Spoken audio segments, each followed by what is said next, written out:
राग द्वेष सोडायला शिकवणारी स्वामी समर्थांची कथा। अक्कलकोटजवळ रामू नावाचा एक माणूस राहत होता। तो फार रागीट होता। थोडी चूक झाली तरी तो ओरडायचा। मनात कायम द्वेष साठलेला असे। घरात शांतता नव्हती।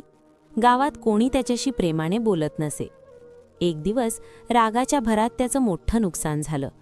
काम गेलं, अपमान झाला, मन पूर्ण तुटलं। दुःखी होऊन तो स्वामी समर्थांच्या दर्शनाला गेला। डोळ्यांत अश्रू होते। स्वामी त्याच्याकडे पाहून म्हणाले, खरा शत्रू बाहेर नाही, तो तुझ्या मनात आहे।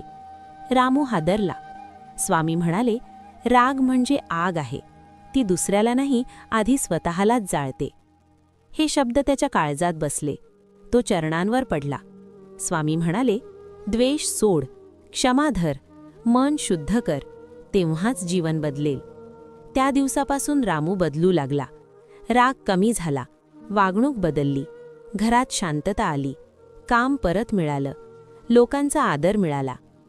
तेव्हा त्याला उमगलं, स्वामींनी परिस्थिती नाही, मन बदललं, आणि जिथे मन बदलतं तिथे आयुष्य बदलतं। स्वामी समर्थ महाराज की जय।